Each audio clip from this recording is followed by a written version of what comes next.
Welcome to Decades of Horror, the classic era. A captain should not be afraid, and I confess now to whoever may hear this that today, now, I am experiencing fear. This is episode 94, recorded March 7th, 2021. Gruesome Magazine. This podcast, we cover the good, the bad, maybe even the ugly horror films released since the beginning of time through 1969. In each episode, we'll discuss the monsters, spirits, psychos, and villains that have haunted movie-going audiences since the dawn of film history. With me this week are my incredible co-hosts. First up, Whitney Catso, an accomplished artist, makeup artist, and writer. How you doing, Whitney? I'm well. How are you? I'm good. Good. Fired up for this one? I'm ready. Sound like it. Hold her back. All right. She's Next crazy, episode. folks. She's crazy. Chad Hunt, co-host on Decades of Horror, the 1970s and 80s, a film producer and director at Wreak Havoc Productions, comic book artist, and writer. Chad, how are you? I'm on time this time. So, And we thank you for it. you're welcome. Although we had a nice chat last Friday. Without We you. did. Well, that's usually when all the good stuff is said when I'm not around. That's right. So, I'm good. Also with us is Daphne, who I worked up a little thing, and I think it was like she's a stupendous, awesome costume maker and likable as hell. I love it. Oh. Yes. Daphne, how are you? I'm even better now. That's probably Jeff, the awesomest thing anyone's ever said to me. Such a wordsmith. I know. And also a guest this time for what will soon be obvious reasons, Bill Mulligan, writer, director, special effects guru, and all-around nice guy. Oh, wow. I should be Turn good friends around. with Let's Daphne. see. I think there's some Bava somewhere in here. I'm doing great, Yeah. and I really appreciate it. I mean, God knows people hear me yapping enough on podcasts and everything, but you're doing a Bava film. I'm so happy that you thought about me because he is my favorite director, and this is one of the ones I can watch anytime. So Yeah. that's true for most Well, of it. There were some comments, something to the effect that you need to invite them on to 80s or 70s now too. Some of the other folks here. So Oh, absolutely. Hello? Other than Crystal, there's not a whole lot to look at on our podcast. So, yeah. Oh, I haven't seen. What about you? Yes.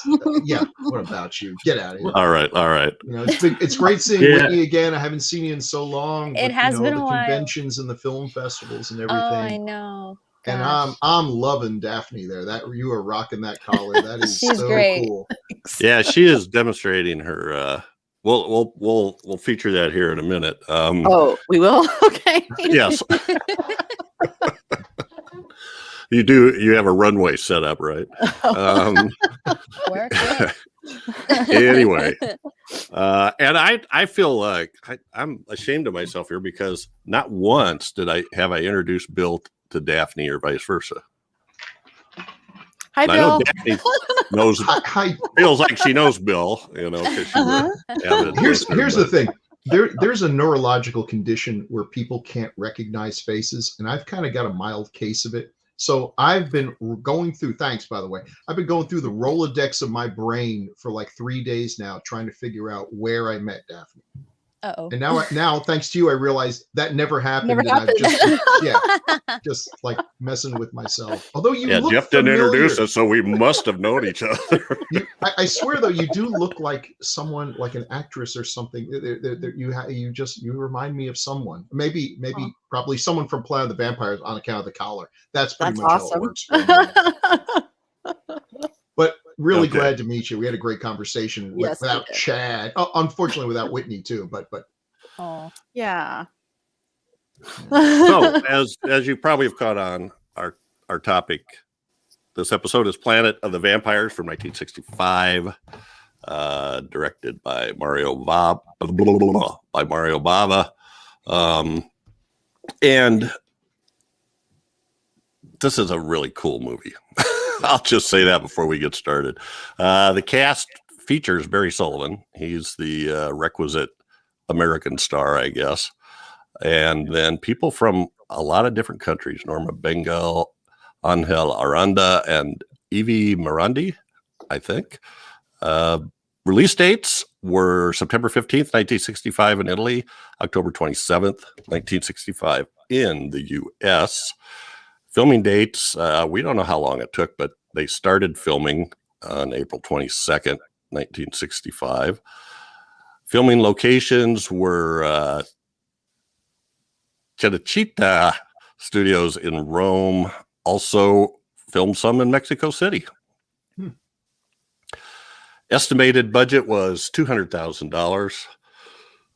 Worldwide gross was $1 million.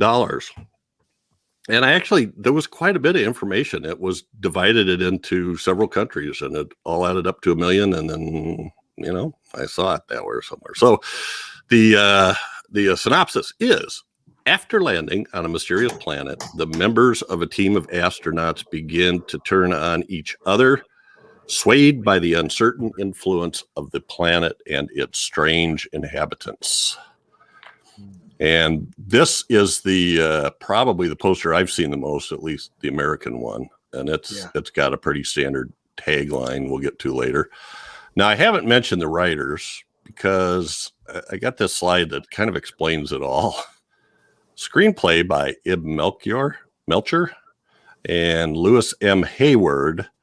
Screen story by Ibn Melchior, based on the story One Night of 21 Hours by Renato Pestriniero, that was published in Interplanet #3, a science fiction magazine. So he was paid peanuts for the rights to this.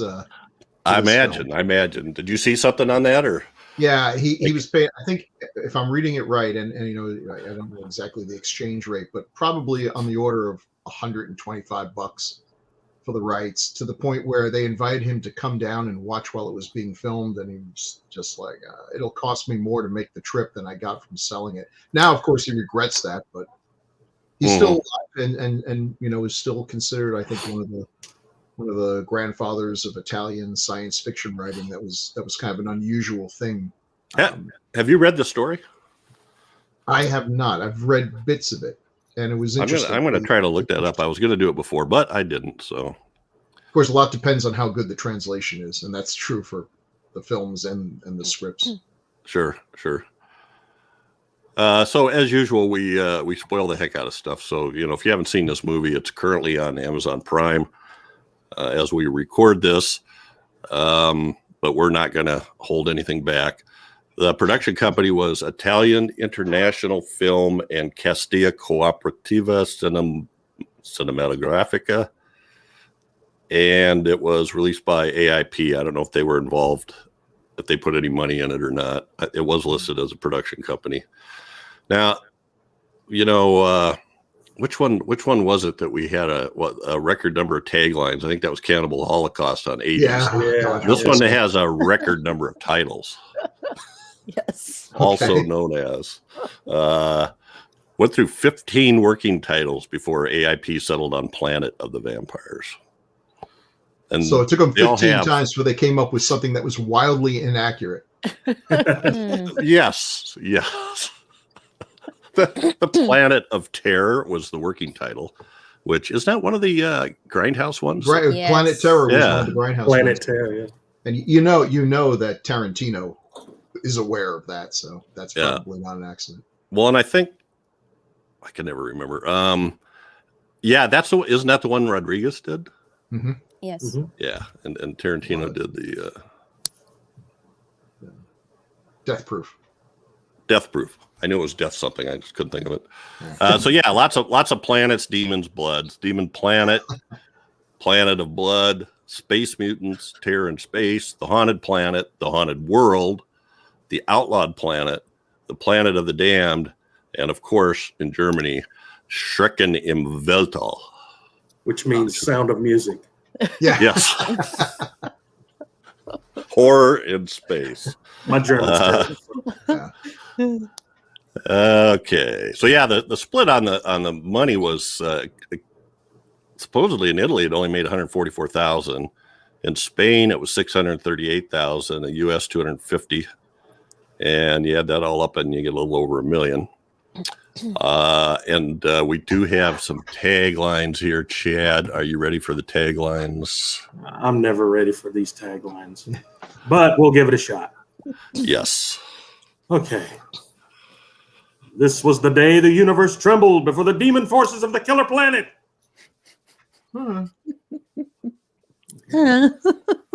All that did was waste precious breath. Yeah, that's a lot of brains. Demon forces, okay. This thing on. Yeah. A close encounter of the undead kind, which Okay, wait a probably minute. came way It's got to be a later. reissue or something. Had to be a reissue, yeah. Oh, come on. Nobody would know what they're even talking about. No. Spielberg stole the title from this. Oh, With this tagline. Okay. I mean, Bava was ahead of his time, but he wasn't that ahead of his time. Wasn't that far. Okay. Advanced minds take over human bodies in this futuristic horror. Okay. Okay. Advanced minds. Advanced minds, yeah. The kids in the honors class. AP. Yeah, AP. Ooh. Keep an eye on that. Fantastic versus the unearthly, as science fiction challenges the forces of darkness to scare you senseless, the audience. It's a plot. I'm going to put my money on the fantastic, but the unearthly has a puncher's chance. Yeah, the unearthly is 10,000 kind years of a ringer. ago, or 10,000 years to come, are they beings of the future or of the past? These men who rule the demon planet. Oh my God! They spoiled the ending in the poster. Exactly. Who would Who needs do to watch that? the movie now? Oh Well, my not God. only that, imagine a 60s tagline being sexist. And in quotes, Quote, men, men. meaning also Men. women, but Well, unearthly creatures, I I guess. just Men. whoever wrote that should be fired on the spot. God, don't let this person near any other movies. Citizen Kane, was Rosebud a girl or his sled all along? Watch and see. Wow. One more. Dude, there's this outlaw planet and he's like on a killer orbit, dude. Whoa. That was close. Gnarly. All right. Well, let's get to first impressions here. And Please. Chad, this was his pick, so go for it, dude. First of all, dude. No. I saw this. I think I rented this, or I owned the DVD at one point, and it was a long time ago, and I've only watched it one time. And I think when I watched it, I didn't really get what was going on for some reason or another. But I was really taken by the colors. It reminded me a lot of Alien in a way. And a lot of other things I saw. Like even, I know this isn't a favorite of everybody's but me, but John Carpenter's Ghosts of Mars. Oh, I like Ghost of Mars. Thank God I can admit that. Yeah, you can admit. Yeah, that's cool. That's cool. Yeah. I like Daphne even more now. I didn't think that was possible, but I did. But anyway, that's I saw a lot of influences on more modern films from this movie. It had a lot of cool costumes in it. Creature effects were good. I think at the time I thought they were zombies or something. I really didn't get the idea that they were being taken over by these alien life forms or whatever. And I didn't get why on earth it was called Planet of the Vampires when I did not see I thought when the fog rolled in, we would see Bela Lugosi step out from behind a space rock. Yeah. But it never happened. But I liked it. I liked it a lot. I thought it was a very cool idea. And watching it now, I understand a lot better, what's going on and everything. But what gets me about it the most is how influential it seems to be on the more modern horror and science fiction movies. So that always thought that was cool. Never realized really that it was a Bava film until later on in life. And thanks to Bill, I'm sort of becoming a big Bava fan as well. Yeah. But at the time I watched this and liked it, I had no idea it was. But yeah, it's a great movie. I love this movie. There's a lot of walking scenes. People are walking around. They're walking around here and there. The big ship. There's big ships, and the huge skeletons reminded me a whole lot of the guy, the big skeletal. I can't remember what they call it now from Space Alien. Jockey. Space Jockey. Yeah. Yeah, and Absolutely. that was just the coolest sets. To me, the movie didn't really pick up until like the last 40 minutes or so, when things started to kind of pick up and you started to get things a little more. But when it did, boy, and I just love those scenes, those set pieces with the giant skeletons everywhere. And I especially like the part where the girl goes, "Ow, this thing just touched me." And Marky Mark and the Funky Bunch goes, "Hey, let me touch it too, and let me see if it shocks me since I'm a man." And it did. But it was great. I love this movie. I really do. I'm making fun, but I really do love it, and still have fun watching it now. So in just a little background information, Barry Sullivan's character is named Captain Mark Markery. So that's, or Marky Mark as his friends refer to him. When you say Marky Mark, you make me think of Mark Wahlberg's old name. Yeah. He was that rapper. Like, oh god, that took me to that. I'm sorry. He's been wanting to do a science fiction remake, I hear. Oh, yeah. I don't know. Oh, my. All right. Whitney, Yes. how about you? When did you first see this, and what are your impressions? I'm really interested in your...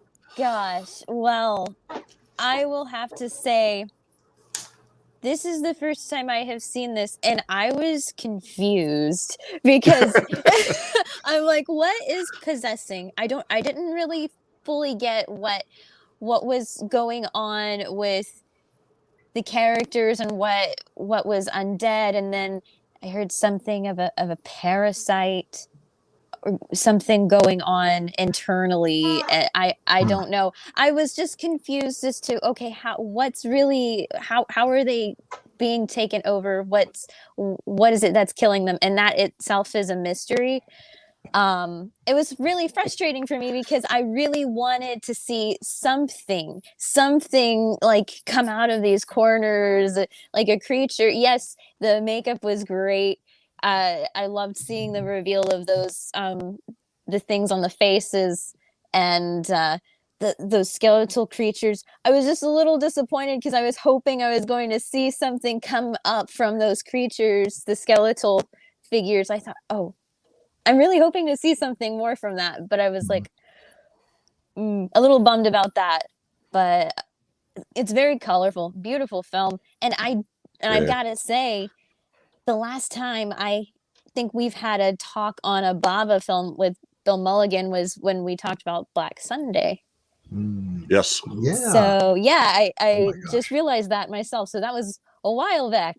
So Way yeah. back. A couple of years ago, I think. Holy smokes. Oh my gosh. I Yes, forgot all yes. about that. Yeah, the longer Yeah, the better. does it seem like we've been doing this for over 4 years? Was it? What?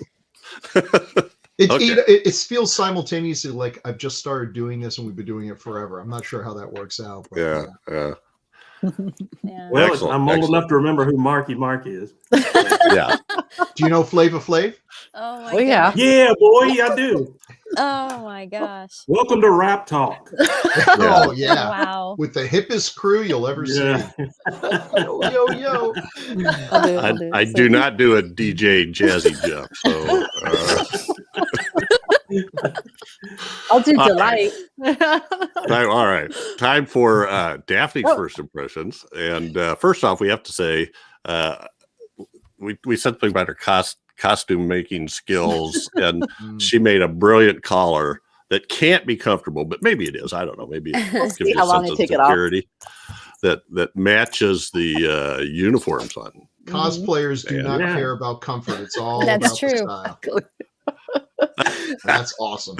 Anyway, Yeah. that's above and beyond. Thank That you. explains That's cool. this. I hadn't So if seen you it turn before. your head kind of stiff, that's yeah. I'm Batman. Yeah. If I ever get a neck brace, I'm going to ask you to design. Oh, that would something be I so could- awesome. Yeah, I might as well make lemonade out of lemons, right? Here's hoping you break your neck. Exactly. I'll make it for you in a sec. I hadn't seen it before. And I don't think I actually had even heard of it. I think the Bava stuff I had watched more was kind of more around the horror stuff.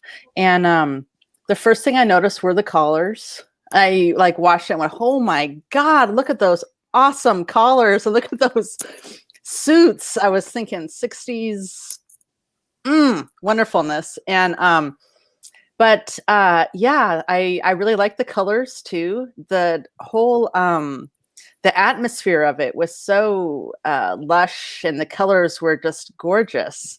And at first I thought, I was thinking, is this going to be like a 60s sci-fi, just the way that it started? And then how the story started happening pretty quickly, I was like, oh, there's way more stuff going on here than it looks like. And that was really, really cool to get sucked into that story. The captain, I was like, when did this come in relation to Star Trek? Because this is definitely like the super captain that can do everything better than everybody else. And I don't know, maybe that's a sci-fi kind of trope that's been around for a long time, but that was fun to watch. And I just thought it was really fun and enjoyable. I really liked it. Yeah, it is. I would agree with that. So let's hear what Bill Mulligan has to say. And Bill, I hate to leave our guests to the last, but I want to make sure everybody else got a chance to talk. Yeah, I know. I totally understand. It's like, if you're ever at a convention, I'm there, and you're feeling lonely, just walk up to me and say, "What do you think about Mario Bava?" Then sit back. Maybe you want to get yourself a snack, pace yourself.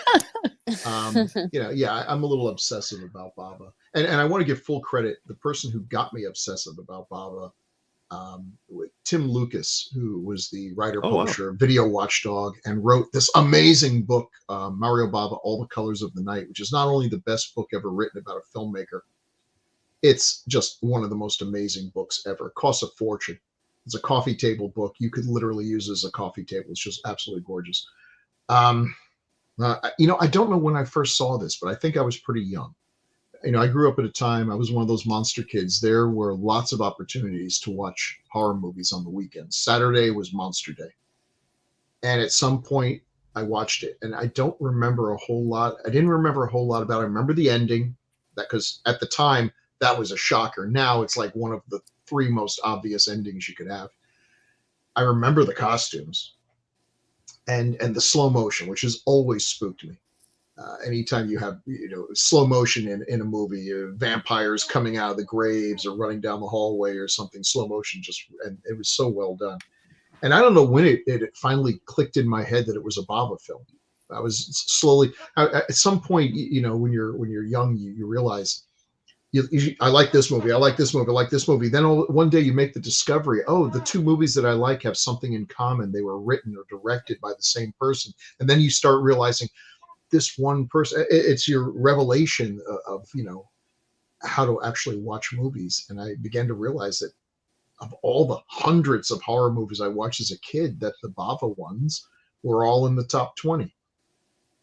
So it went from there, and there's still a few I have yet to see. I haven't seen every Bava film made, and I could have, but I'm sort of pacing myself because I feel like I'm going to really be sad when I watch my last Bava film. I'm saving the ones that I'm pretty sure are not going to be all that great. The Westerns, although I've seen one of his Westerns. It's obviously a Bava film. It's so obvious. Once you see it, you can't unsee it. What do I like about this film? Especially for its time. It's an alien world that actually looks alien. As opposed to Branson Canyon or just lousy sets that look like they're left over from other movies. I mean, even Star Trek and things, the sets were painful a lot of times. They're not alien at all. And this one is really genuinely weird. The use of the fog and the filter. And then, of course, once I got into filmmaking myself and doing special effects, now I completely appreciate the genius of Bava, the tricks that he used, which are so old school, and yet they're so effective. Using the mirror, literally smoke and mirrors. That's usually a metaphor. That's what he did in this movie. He used smoke and mirrors. The same blasted rocks, too. He had like just a couple of paper mache rocks, and using mirrors, it looks like he had a whole forest full of rocks.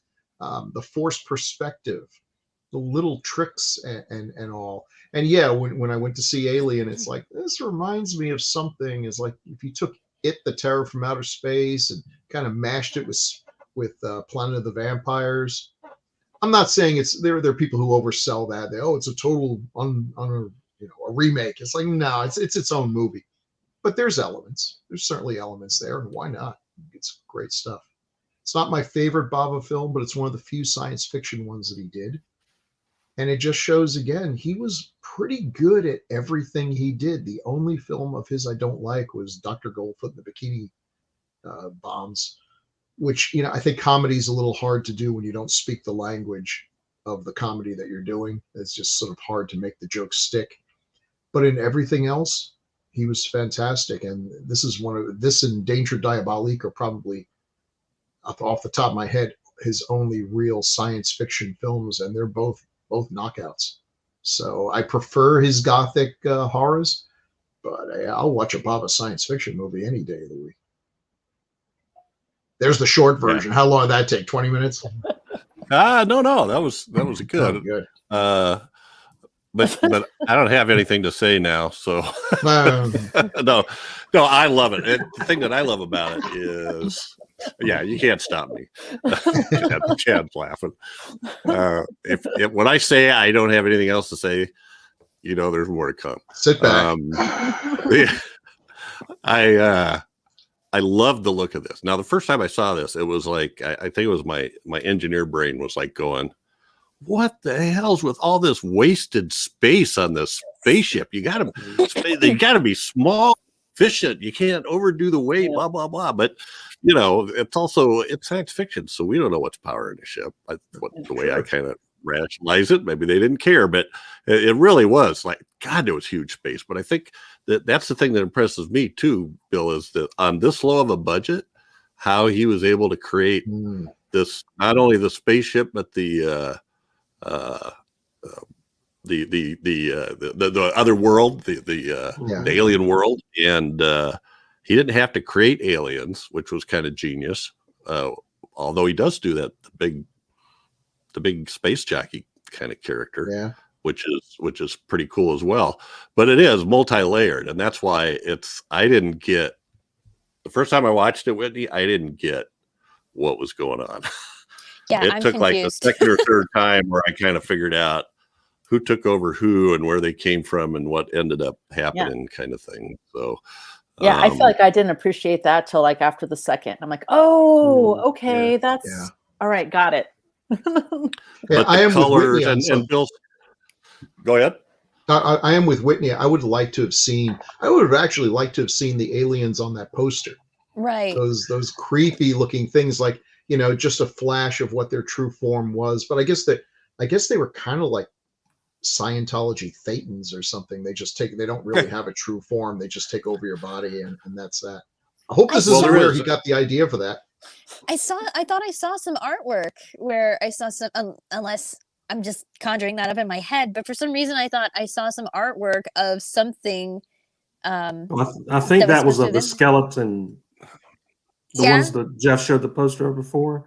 I think that might have been the skeleton. On that poster, if I'm not mistaken, it looked like their skeleton. I guess I was hopeful for something. Yeah, that would have been cool. Yeah. Well, and it's exactly what Bill said. It is literally smoke, mirrors, colored light, and forced perspective. Mhm. And I have to watch it. And once I found that out, I'm like rewatching because I didn't pick up on that at all. I mean, I know there's a lot of smoke and I know there's a lot of colored lights, but I didn't get the all the mirror and forced perspective stuff the first time around. There's a few places where you can see what look like, out of whack things, but it's very well done. Speaking of the poster, let's throw a few up here. And I don't know where that's from, but it's cool. I think that's a DVD box. reissue or something. It's a hand holding the globe there. Yeah, I feel like that's Oh, something okay. more recent. And then this is just a like a lobby card of the poster we showed before, or a landscape. That's the one I was talking about that looks like it had the creatures, the skeletons. Oh, yeah. They're creepy. Yeah, that's the one I was thinking of. Yes. But now we do know In color scope. just because it's on the poster doesn't mean No. Sometimes if it's in the tagline, it's not in the movie. True. this is that's Sometimes. that too. And sometimes when it's in the trailer, it's not in the movie. Yeah. I think this is the All right. Spanish poster where they put the Spanish actress front and center. And I guess it worked because you said that made a whole lot more money in Spain than it did in Italy. Oh wow. Well, and it was interesting. One of the things we found in the information, and of course, I won't be able to pull it up now, that the actors, so Bengal is Portuguese, Evie Morandi is Italian, and Angel Aranda is Spanish, and they spoke their own languages. And It must have been like the Tower of Babel. Wow. Barry Sullivan, he's playing off people. He's got to know what they said from the script. And after anyway, I read that in the workflow and I watched it again, I'm like, how did this work? Like I had such a hard time imagining that. But you can't watching it. I can't tell that there was any sort of problems with communication or anything. Well, it looks more to me like they were doing syllabalized English because it seems like they kind of match the lip movement. But the dubbing's pretty good. Some were dubbed and some weren't. Yeah. The dubbing's not bad, except the one guy who ends up sounding like Wolfman Jack, kind of. He's like standing in the background of the captain on the other ship. And goes, "Arr, arr, arr." Anyway. All right. So I was going to write down my favorite dubbed lines, but I forgot. I'm trying to Wolfman Jack is even earlier than Marky Mark. Yeah. Oh my gosh. Yeah. Hey. Nobody's going to know what the hell we're talking about. I like how the posters do capture the pulp science fiction quality. Yes, I do. Yeah. Definitely. I like this one, This one's and nice. there's another one kind of like this I like a lot. That so this there's a lot of posters, I suppose, because of the other world. I think is this an actual? This is like a DVD cover. That's right? a DVD cover. Yeah. I think MGM put out those old midnight movie double feature, and I think this was one of the ones they put out for that. I mean, I like this one. Well, It certainly gives you a color sense of what you're going to get into. Yeah, it does. It does. And I don't know. Can you recognize that as Barry Sullivan? Or is his name on it? No, his name's not on it. So It's a flattering picture of him. I recognize him as later on being Barry Wahlberg.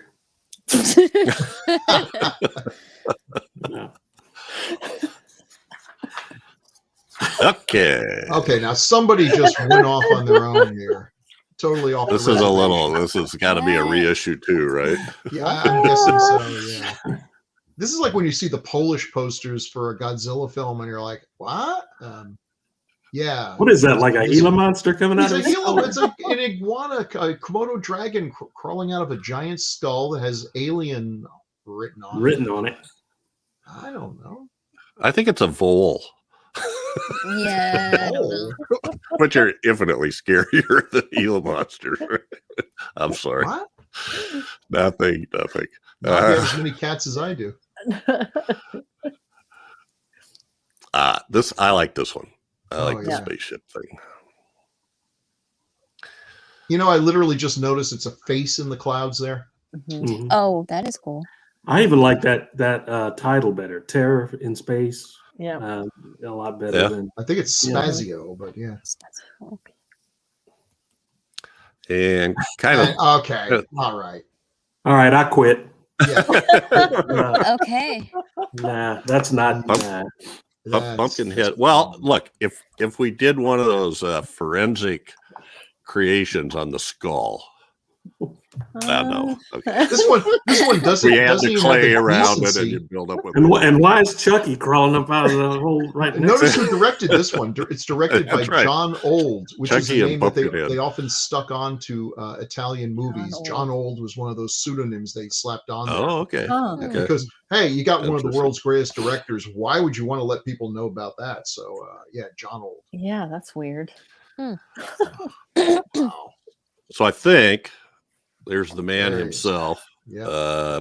Probably around that time, or maybe even younger. I think younger. Yeah. He was a brilliant cinematographer, which is how he got started in the business, and sort of got railroaded into directing. He almost had to be forced into directing. He took over a lot of films where the directors quit, and Yeah. they're still kind of. I think probably Tim Lucas has figured it all out. But whatever IMDb says that he's directed many more films than they have credit for. It's just, trying to figure that out. And his father was actually also a movie special effects person, and consider that's like 1903 or something. His dad was like the father of Italian special effects films. Well, and he was originally cinematographer, right? Is that, Yeah. Yeah. So which the kind of Bava's explains- 3 generations of filmmakers. Alberto Bava also did some notable films. So, much older. but yeah, just looked like a regular Italian, grandfather. But dang, look at this! Look at the stuff we got here. Well, There are some amazing films there. Okay, Dr. Goldfoot's there too. I'm sure there are people who like it. Lisa and the So Devil. we've done. Mm. What are we Bay got? of Blood. I have Black to squint. Sunday. We did Bay of Blood. Bay of Blood. Planet of Vampires, Lisa and the Devil, Bay of Bloods, Black Sunday. I don't think we've done Barren Blood, but we will. Hatchet Oh, we for did Honeymoon. Blood and Black Lace. Did I get that right? Oh yeah, Blood and Black Yeah. Lace is great. I don't see what many consider his masterpiece, Killer. Shoot, Kill Baby Kill. Trying to think of the American. Oh, version. yeah. That's a '60s one too. We can do that one. So much good stuff there. All right. Let's see. What else do we have here? Bill's come up with a bunch of cool stuff here. Let's talk about the writer, Ib. Melchior. He looks like he could be George Romero's brother. Totally. Yes. Oh, yeah, I was gonna He say, does. He does. formerly known as Ib Romero. It'd be Ib. But he did do some cool science fiction ones. Probably Robinson Crusoe on Mars would be the most well-known one. Time Machine. Time Machine. Time Travelers. Time Traveler. Time Travelers. Yeah, Yeah. sorry. And Also the twist I ending. just watched The Angry Red Planet. I love that one. That's fun. There's one that isn't there, and it's probably maybe not his proudest moment, but I don't think he is to blame. Reptilicus. Who will take the blame for Reptilicus? I mean, the script is fine for what is just a big giant monster stomping through Denmark. It's not his fault that it looks like an escaped puppet from the Kukla, Fran and Ollie show. Now I'm really dating myself there, but Well, if he you want to also see good did, special effects, watch Reptilicus. Yeah. He also did We're gonna Death Race destroy 2000. this building. But Death Race 2000. He wrote the story that they based Death Race 2000. Yeah. Yeah. I don't know what else. Journey to the Seventh Planet, The Time Travelers, Reptilicus, Men into Space, which was apparently a short-lived television TV show. series. Yeah.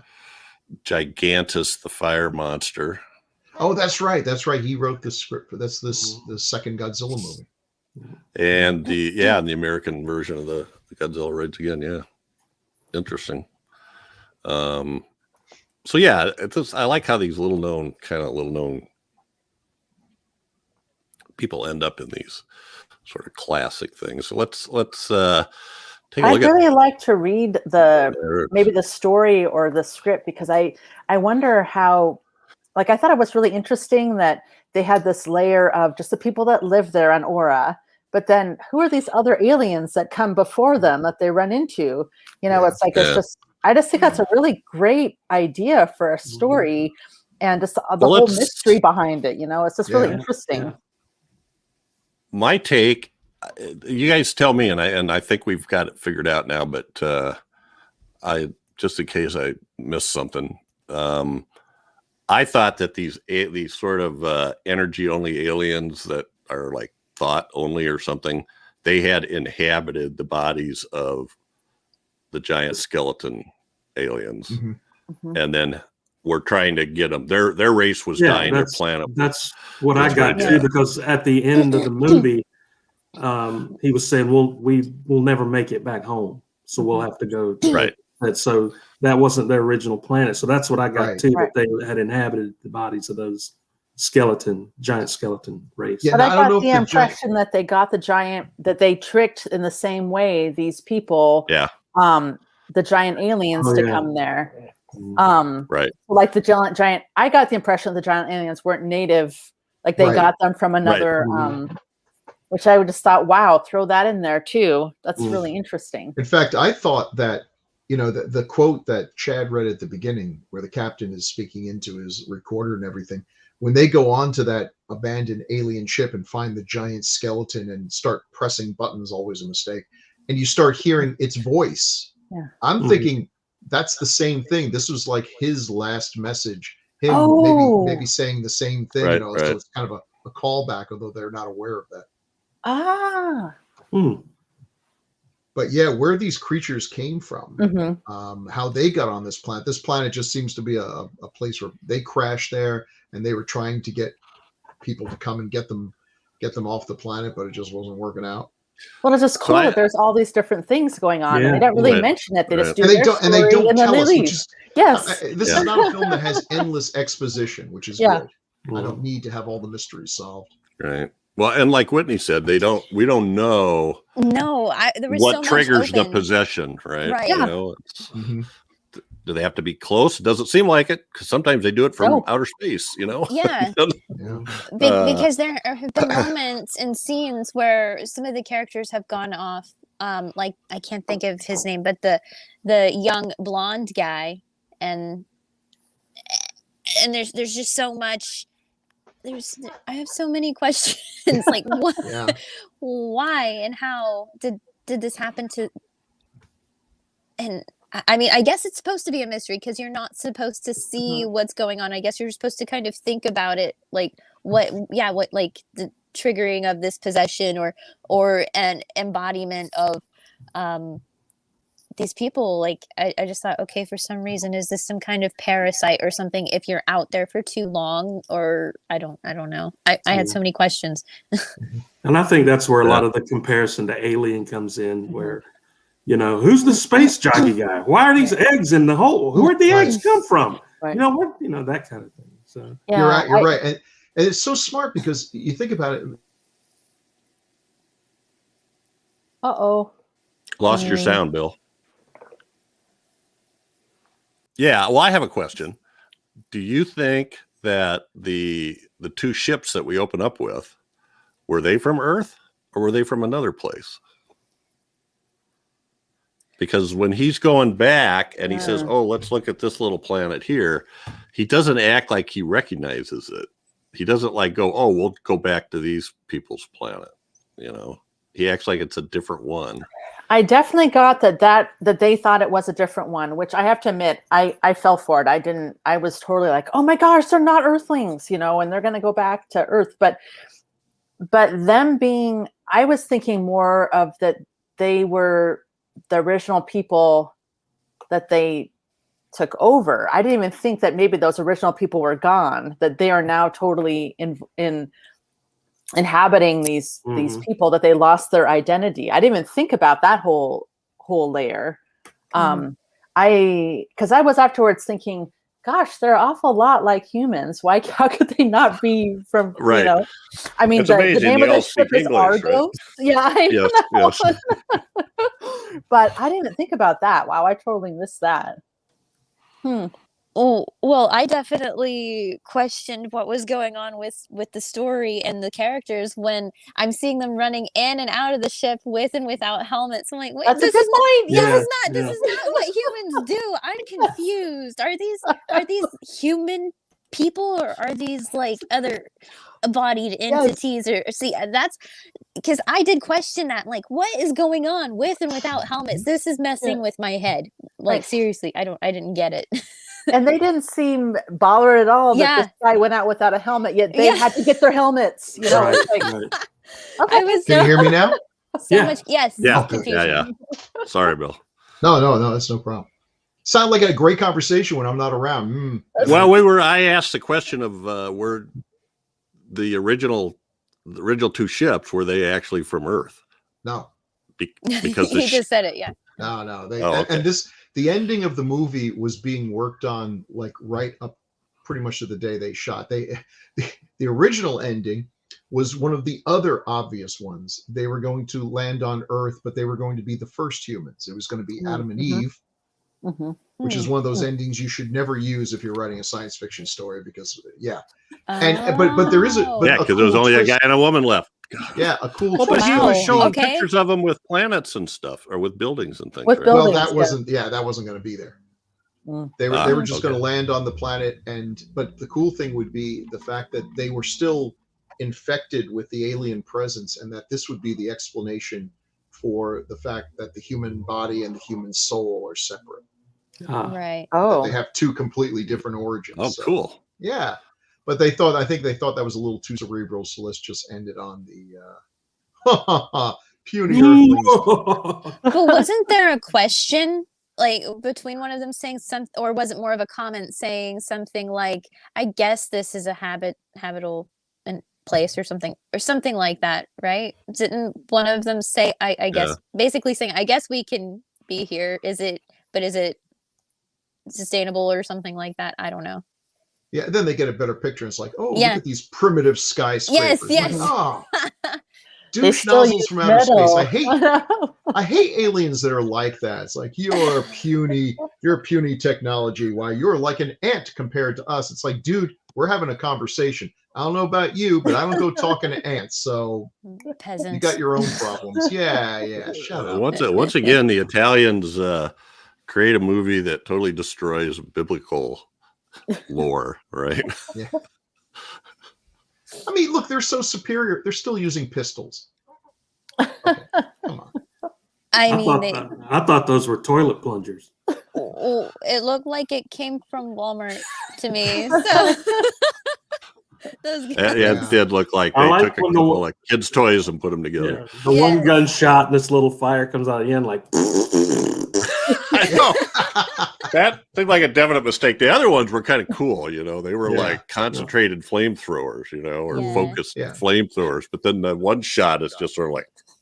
But now, in fairness, back then they didn't have a dollar store, so it's not like now where it's like, hey, I need some props tomorrow. You just run out there, buy some Nerf guns, paint them up, glue some gears on them, steampunk. Back then you had to actually make it from scratch. Yes. I think we missed one of the titles, Plumbers from Space. Plumbers. Amazing. You're going to get Bill worked up here in a minute. They were going to use that, but then discovered there's another film called Space Plumbers, and they were afraid that there'd be confusion. Yeah, I can see the lawsuit there. Yeah. Plumbers. I seriously think we that have some Planet of the Vampires was mostly because of the costumes. That I think someone looked at it and said, the collar. those collars look like vampires. Yes. Wait a minute. Yeah. Mm-hmm. Yes. Probably. Yeah. Maybe they were the vampires.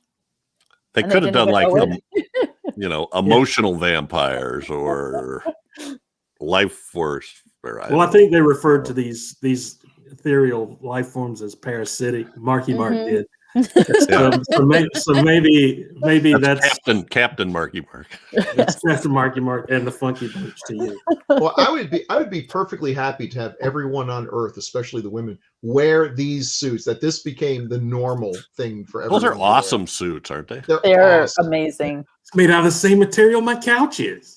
Oh, That's my. perfect. I don't know. It might cause friction or. Yeah. I don't I mean- understand why they changed from these to the orange I ones just thought when they they. were cool. That was the first thing I Okay. thought, and then I kept thinking, you watch some of those. I can What's tell you that? the reason they apparently, because the woman that they had as the actress was a fairly popular starlet in Spain or whatever, and they wanted to have as many pictures of her in different outfits as possible. Mm. Well, they only got 2, but and yes, this Yeah, they is so come up much with those cooler other than ones. the orange jumpsuits. Ugh. Yeah. That was when they were performing their plumber functions, I think. I've never seen anyone cosplay those costumes. I for the life of me, I can't understand why. We All did right. tonight. There was Yeah, that's true. some weird stuff here. What did you say, Chad? I said we saw it tonight. Yeah. Right out of the gate, Daphne has a collar that I would have never have known. She could have whipped something up that quick. Oh, boy. She actually had that on Friday, so 2 days ago. If you guys ended up waiting on me, you probably had the whole costume built. Okay, so I did here's think, the did whole I thing get they got the going helmet on. What's that? Yeah, you did. Well, I'm going to be good. So, the whole thing with the guys, I mean, they buried these guys under these heavy metal plates, apparently, right? For What was the deal? reasons. They wrapped them in plastic and dug a little bit of a hole and put these metal plates on them. That just was Yeah. weird. Yeah. And Saran wrapped them. Yeah. It was like Twin Peaks. They were wrapped in Mhm. plastic. Oh my gosh! Yeah. Oh gosh. Yeah. But then when the guy comes up, I had no idea what was going on then. I didn't No, realize I didn't those either. guys. I thought those were I don't know the vampires coming back. If Come back something as was vampires. cut Yeah. or the actual, they kind of say, all right, you and you go out and bury these guys. Then they go out and actually the words they say over them come later, right? Mhm. Yeah. That was a little odd, but anyway, I thought those guys ripping out of that plastic with that lighting Yeah. and smoke behind them was Yeah. great. That was I thought really that cool. was really impressive. And simple makeup effects, but effective. And Yeah, that's just the Yes. guy we're kind of calling the space jockey, which is just yeah. In that scene, I literally yelled out "space jockey." When that happened. Was anybody else around when you happened to yell that out? That might They're used to it. you might be Yeah. incriminated. Don't ask her to Just think- explain. Because I did that in the middle of Walmart one time and they carried me out. Yeah. Did you Space jockey! I was in the hardware section with a plunger and I was just yelling space jockey. And they made me Well, I leave. love that. I love that shot in that other what Yes. turned out to be a ship, which Yeah. really did look like some pieces of plumbing. The way they had Oh, that sort my. of Mhm. strung Yeah. together. But when they walked through those concentric Yeah. circles, Yeah. that was just. And I again, swear, a nice way to make the set look bigger. Mhm. Yeah. with Right, just right. simple design. Again, as a cinematographer, if you look at the place looks really big and everything because they just have these slabs set up that are curving around to make it not look like what it was, which is just a big warehouse. Mhm. And with just a few simple props that they could flip around Right. and reverse and things, they just made everything look just way cooler. Yeah. It Watching felt- this movie. Oh, sorry, Whitney. Go ahead. It felt like not only you saw so much space, but no pun, but where you saw so much going on, where there's so much around them. You can see that spacious surrounding, but not you could feel it and hear it when the sound effects would echo a little bit. I Mhm. think that Yeah. really made you feel it more, even when you saw them in some of the tight spaces where they would be running around inside the Yeah. ship. Yeah. Mhm. So I think just some of the sound effects really kept you in the loop and in the mind of, yes, everything is still open. Mhm. That's how I felt about it. yeah. Mm. I Yeah. just love shots like that. That are, somehow geometric, but somehow there's more to it. I don't know. Yeah. And it's like Bill said too, the smaller those concentric circles got, the longer that Right. corridor Mhm. made Well, corridor. it's like it's probably like Disneyland, right? Where the what is it, what's the name of the castle? Enchanted Castle or Castle. whatever. Yeah. the haunted Yeah, castle. it is. Yeah, it's the road going to the one they always showed at the opening of Disney World. Oh, that one. Cinderella's castle or whatever they The call it. Magic Yeah, Kingdom. Yeah. So Mickey's they make Place. so the road going to it gets narrower and narrower physically. And the castle is really not all that big, but because of that perspective, you've got this vision of this grand castle off in the distance. Just so cool. So Yes. sleek, the colors and everything. It's so pulpy, but so well done. It really makes me want to watch some of his westerns because I'm just trying to imagine a cinematographer's eye, just like working in different, like in the desert or in the West or something. I just watched so one. cool. It's better than it needs to be, but boy, they had no budget. And it shows. It had way too much ambition for what they were able to pull off. But you can tell it's a Bava film because it's not just day for night photography. They've got like the background is all in blue. It looks like it could be a horror movie, except it's just about cowboys and Indians. So go ahead. No. Just I mean, he always brought. I think I like filmmakers like this that bring a certain level of craftsmanship and pride in their work into everything they do. Because these guys would have taken anything he gave them as long as they could call it Planet of the Vampires. But he put a lot in, and it wasn't even evident. Barry Sullivan said to Bava at some point, "I hope we get to work on a good movie someday." And he said Bava just sort of looked at him, kind of funny. And then when he came back and he watched, they invited him to watch the premiere or whatever, and he was blown away because all he remembered was walking through paper mache sets with a bunch of smoke and fog machines, and it all looked like absolute garbage. And now he's seeing this and all those tricks, the miniatures and everything, and the mirrors and all. You wouldn't see that if you were on the set. You're just, like you were saying, a lot of walking from here to here, and you're probably just rolling your eyes and hoping that no one's ever going to see this. And then when he saw the finished product and how it all come together, he was just sort of blown away. Well, when Jeff sent out that information on the Schriften, I don't know if that's how you pronounce it, process, I was like, wow, that is so cool. I mean, Isn't that crazy? It's just really awesome what he did. I mean, I think about how I really like to use stuff that I have to make stuff. Yeah. Yes. And so when I see stuff and I think, oh my God, this guy, it's just amazing what people can do when they have the vision. And looking, it took me a while to kind of actually really figure out what the Schriften process was after looking at those. Thanks for giving those to us, Jeff. It was just like, that is so awesome. That's so cool how they did that. Yeah, I was trying to figure it out too. And then from me looking at it, it kind of seemed like the version of, rather than having a matte painting, you had a partial mirror and that reflected off this other set in the right places. And the rest of the mirror was transparent. You'd see through. And so it positioned, which is just cool. It's an old school trick. And I mean, I don't want to get into this CGI versus practical because they both have their place. But I think a lot of the old school filmmakers like Bava saw themselves kind of like magicians. If you're watching David Copperfield on TV, you're fully aware they can do any effect they want using computer graphics and editing to make anything. What impresses you is the idea this is not a special effect. If it is a special effect, it's one done right in front of your eyes. What you're seeing on TV is what you would see if you were in the audience.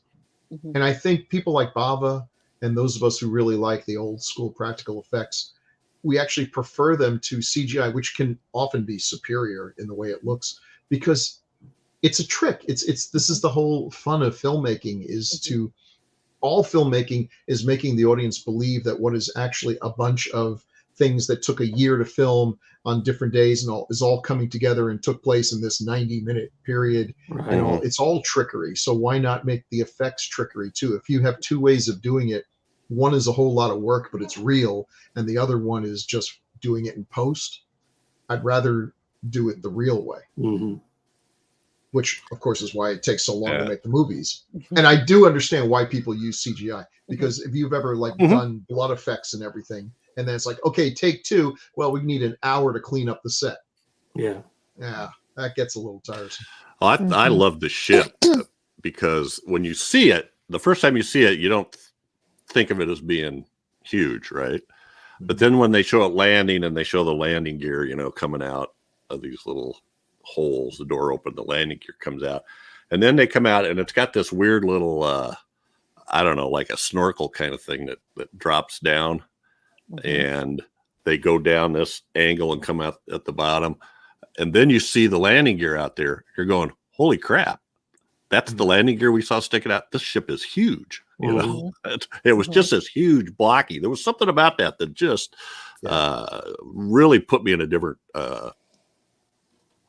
it really got me to buy into the whole thing, Yes. Yeah. So this actually, anybody have anything else to say about any of the actors or anything? I didn't really talk too much about Barry Sullivan. He was older than I think they actually wanted.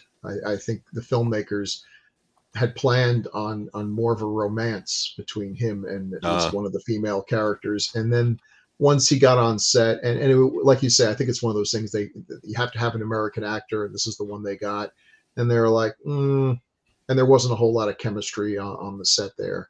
So I think that may have changed some of the script from what they originally had planned. Because he doesn't, I don't really get much of a romantic spark between him and any of the other crew members. Well, he was 53 when they filmed, or when this was released. So about that age. I'm looking through, I remember him just from, he was on tons of TV series and the guest spots in the 70s and 60s, couple of night galleries. I was trying to see if he did any other horror stuff, but I'm not really, or science fiction. I think the only cast member that I recall really went on to a whole lot of other stuff was one of the minor ones, Ivan Rasimov, was in a lot of cannibal movies. Yeah. That's right. That name does sound familiar. Yeah. Well, and he was in Shock. He was in Mario Bava's Shock too. Yeah, that was fun listening to that, and then going back to, because I'd watched this movie before listening to that, and just kind of seeing, kind of going back after that, after your guys' discussion about Bava, and looking and back to that. It was interesting. Oh, good. That's I'm glad to hear that. Yeah. I gotta say about. Sorry, Jeff. Sullivan was in a couple episodes of The Immortal, Chad. It seems to me like we've. Oh, okay. Yeah, we'll talk about that. Okay, Daphne. I really enjoyed him, though, Barry Sullivan's character, even though in some ways I was doing a lot of eye rolling.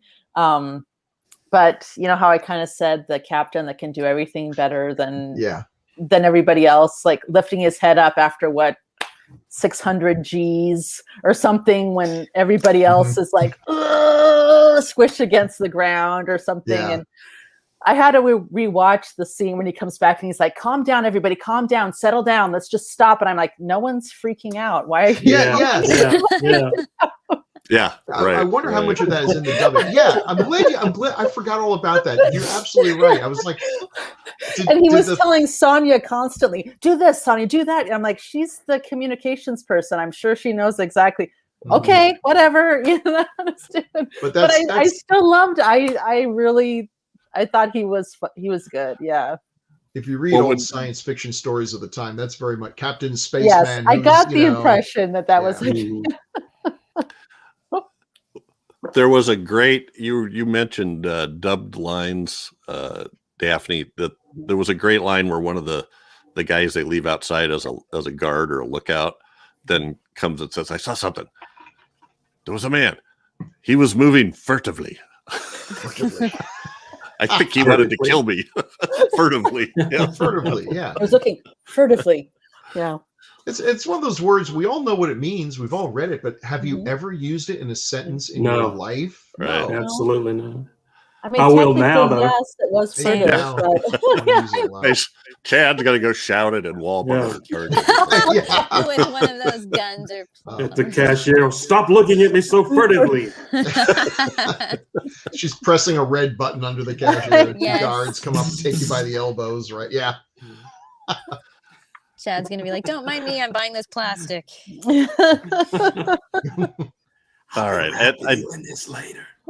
So this is interesting. I thought there's two different pieces of information about how this movie was released on a double bill. The first one says it was in a double feature with Die Monster Die, Yeah. which we covered quite a few,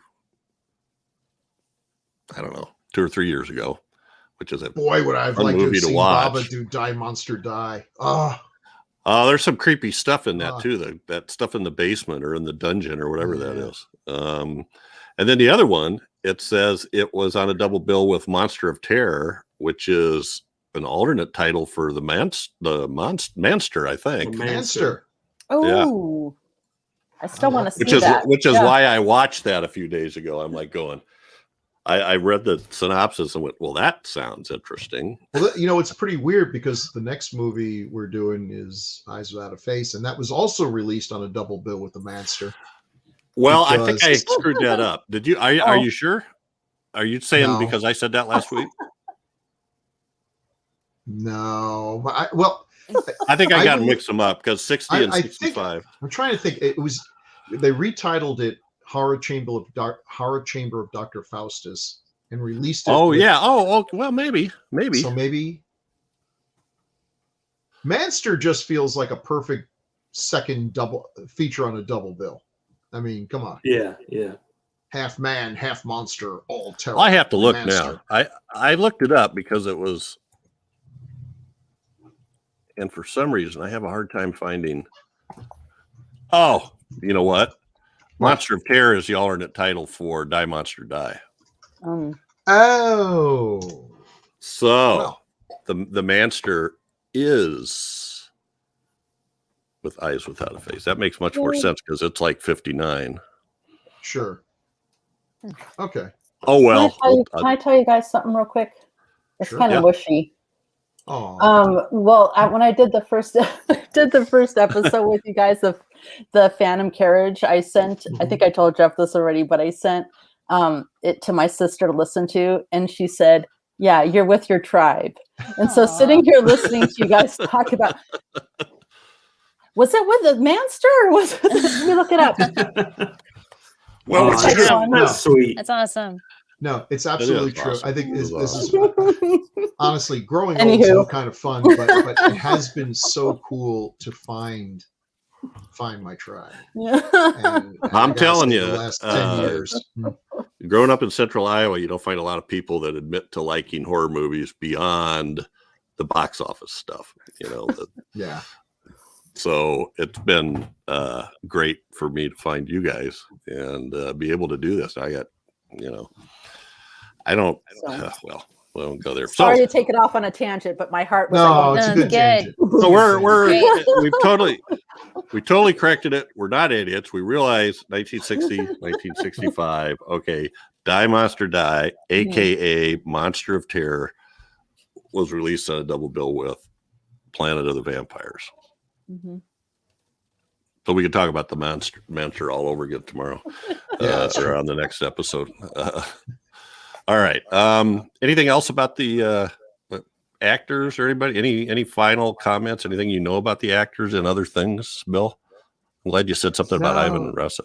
Yeah, not a whole lot. I mean, listen, I love Bava. Bava's films, they're not always. The actors don't always get the best lines. The scripts are not always solid here. The actors in this one, the characters in this one seem far less watching it, I thought they felt kind of sterile to me, less passion than say in the horror movies, which probably. But then again, I guess if they're not entirely acting human, I guess that makes sense. But that it's the science fiction films of that time really did sort of cut back on the emotion. Like in the future, how do you show that they're in the future? Well, everybody's very serious and unemotional, which is like totally not how the future showed up. I do like all these old school science fiction movies where they try to imagine what things are like in the future. And one of them that's always bothered me, not in this one, is that everyone dresses exactly the same.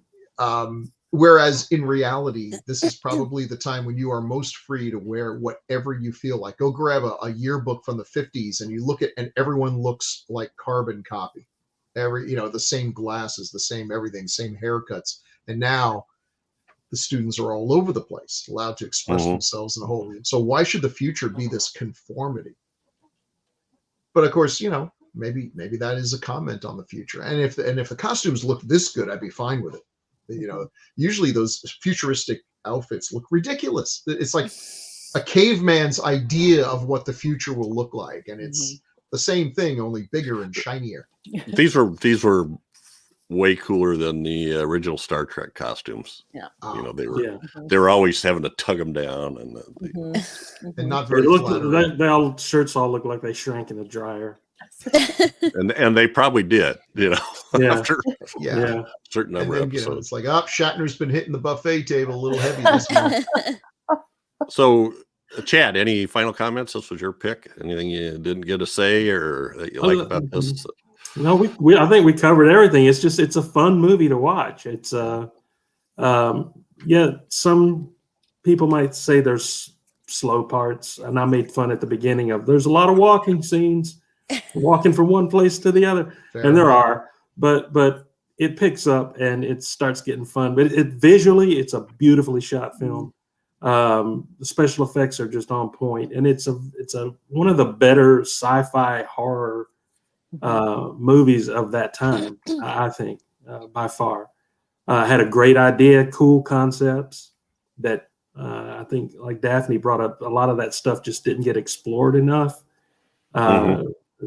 But I think there was a reason why they didn't.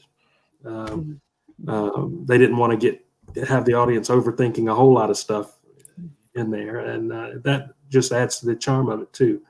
It left more questions than answers, and that's always a cool thing because it keeps people talking about it. That's why we're still talking about it. It's a great film. Cool. Whitney, anything else you wanted to comment about? I was thinking about you watching this because I thought you're going to love all these designs and colors and that kind of stuff. Yes, the designs and the colors were great, but I'm just kind of surprised. Well, I shouldn't be surprised that Chad kind of roasted his own pick, because I was like, when I was watching it, I'm like, oh my gosh, there's so much here that's so confusing and frustrating for me. And like, it's aesthetically pleasing. It's beautiful. I love the colors. I love the designs. But some of the story, I didn't. It wasn't for me. It's a no for me, dog. Marky Mark, whatever. I don't know. No, I mean, it was just so confusing. But and it overwhelmed me because I was trying to understand the story and I just couldn't get there. And because of the frustration, I couldn't get too into the story. But aesthetically, it was pleasing, and that helped me enough to kind of try to stick it out and figure out, well, what I was hoping. Like I said, I was hoping to see what's with these creatures, these skeletal things. I hope there's something that comes from it. And like, I was let down by that. But everything else was pretty. It had the pros and cons. But yeah. What about Daphne? Anything else to add? I really liked it, and I was kind of surprised. Like I said, initially I was like, this is kind of like a 60s sci-fi, but I just kind of got sucked into the story, even though there's a lot of unknown to it. I was kind of like, what's going on or whatever. And it did make me think, but it wasn't too distracting. But I mean, the texture and the depth and the color It was really beautiful. Like Whitney said, it was a really beautiful movie. But I did find it interesting too. There was some more depth to it. It's like, wow, this has actually got a bit of an interesting story going on that I'd like to know more about.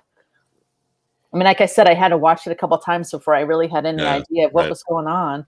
And then I was like, oh, I get it. Okay, yeah. All well, right, it's one of those ones that, later on, I'm like going, wait a minute. Was that? Yeah, I know. I'm like, I'm done watching the movie. I thought I was done watching the movie, and I'm still thinking about it. But I think Bill, that's anything really else? cool. No, listen, I agree. I understand totally where people are coming from. It's a slow burn. It takes a while to get going.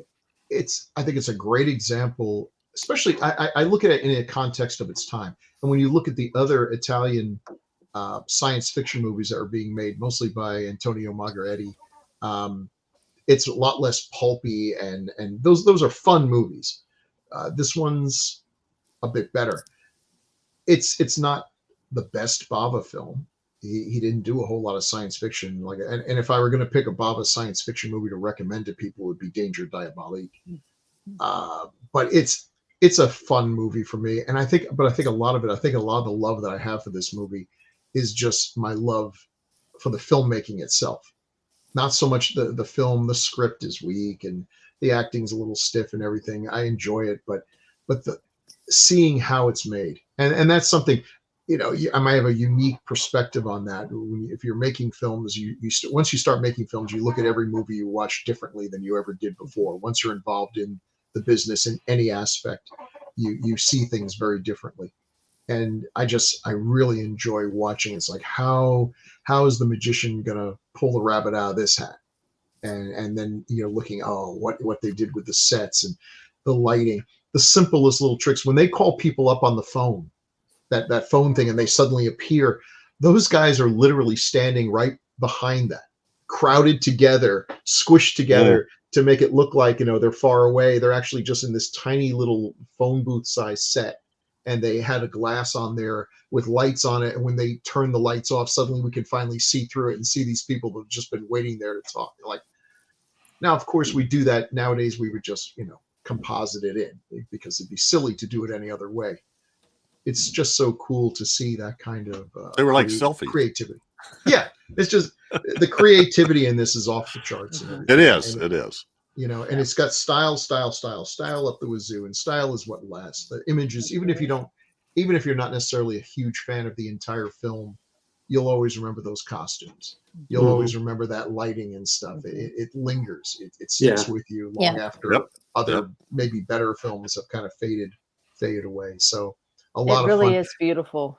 It really is. And beautiful. I'm guessing the fans of classic era are more maybe forgiving than the fans of 80s and beyond, where everything's got to start with a bang, and if something doesn't happen every 10 minutes, they lose interest. I mean, films were different back then, and I don't know how many of the young folks today, kids today, they're raised on a completely different kind of film. Although, I mean, I'm looking at Daphne and Whitney, and they're sort of covered in the dewy newness of youth. But thanks for including me with Whitney. folks like Jeff and I, it's like, when I was a kid, Attack of the Crab Monsters was all we needed. We liked it that way, and we grew up with that garbage. And so the nostalgia can really get you through things. But I hope that there's a lot of kids who can still appreciate this sort of old, because there's a lot to learn from. There's a lot of entertainment to be had. Well, for what it's worth, I've got nephews I have a 5-year-old nephew. I've got a 3-year-old one who's really into the original Godzilla and things like of that nature. So there's still some hope. Well, he's lucky to have an aunt like you that's introducing him to these things. It's my brother too, so I can't take all the credit. My brother's mostly doing all of that, so I have to thank my brother for showing me some of these things too. That's good parenting skills right there. Yes. Yeah, I do that with my grandkids, and I try to if they start rolling their eyes, then I literally stop the movie and go, okay, let me explain what the world was like when they made King Kong. Listen, kids, Beast with a Million Eyes was a metaphor, okay? He doesn't actually have a million eyes. Okay. We need to kind of wrap up here, but we do have one piece of feedback, and I don't know. Chad, would you like to read this? It's from Alistair. Oh, okay. Alistair. It's from lengthy the one. 1959 The Mummy from Alistair Hughes. And Alistair is located in New Zealand. And he's a good friend of the show and has guest hosted with us here on Classic. Dear Bandage Swath Grue-Crew. Blues Clues? Grue-Crew. Fear will freeze you in the face. You guys are having too much fun. Chad's inimitable tagline readings forced me to pause the video until I could recover. And I loved Whitney's observations on the emotive use of color lighting and set design. It was wonderful to finally see all of you, actually, and meet your fridges, aircon units, digital clocks, and cabinets. Great. As of the film itself, it always strikes me as ironic that for a man with a beautiful opera-trained voice, when Christopher Lee played Dracula, he barely ever spoke, and his two other great monsters, the Frankenstein creature and Karras the mummy, were completely mute. Of course, Karras is no mere Frankenstein creature in bandages, but instead a performance which refuses to be smothered by costume, mud, and makeup, or silenced by a complete lack of dialogue. I don't know enough about mime to call this a masterclass in silent acting, but it surely is. Only able to emote with his eyes, Lee's Karras is an unstoppable juggernaut, shrugging off close-range shotgun blasts, but is also immensely dignified despite his pitiable state. And best of all, tender and sympathetic when moved by millennia-old lost love. The number of close-ups Karras is given indicate the director's confidence in Lee to convey every nuance despite the physical restrictions put on his performance. Wonderful also to see Peter Cushing busting out some parkour when Karras first pays him a visit. And although I couldn't quite shake the suspicion that the character of John Banning needed to be played by a younger man, it's also difficult to imagine anyone else in the passive-aggressive showdown he shares with George Pastel as Mehmet Bey. It's a classic Cushing performance of steely resolve, glinting beneath an icy formal veneer. Perhaps the closest to a straightforward universal adaptation, Hammer's The Mummy conflates the plots of 3 or 4 of the older studio's bandaged horror films and distills their essence perfectly. If you ever see one Mummy film after the Karloff original, make it this one.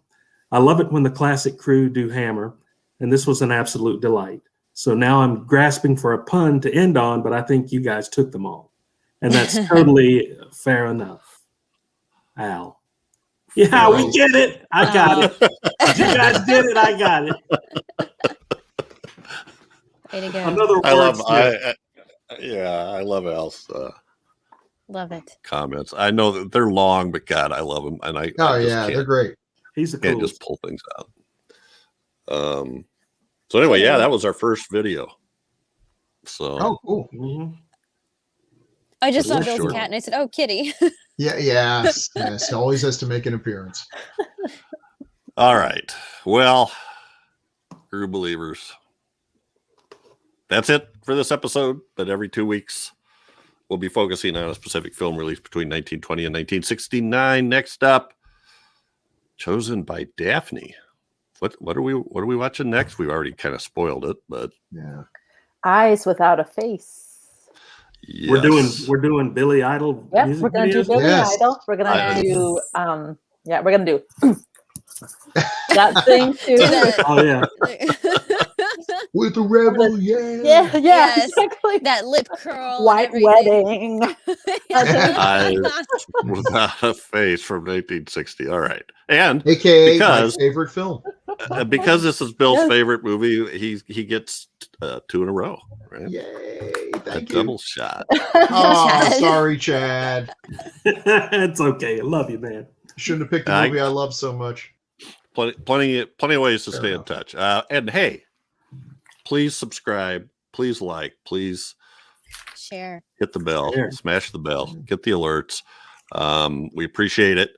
You can also catch us on podcast apps leave comments on here on the Gruesome Magazine YouTube channel, or send us emails at feedback@gruesomemagazine.com, and check out Gruesome Magazine's HNR and DOH podcast Facebook group, because we got stuff going on there. People do stuff. So, all right, everybody. Say goodnight, guys. Good night, guys. Good Good night. Thanks for having me on. Night. Oh, you're Thanks, welcome. Bill. Yeah, thanks, Will.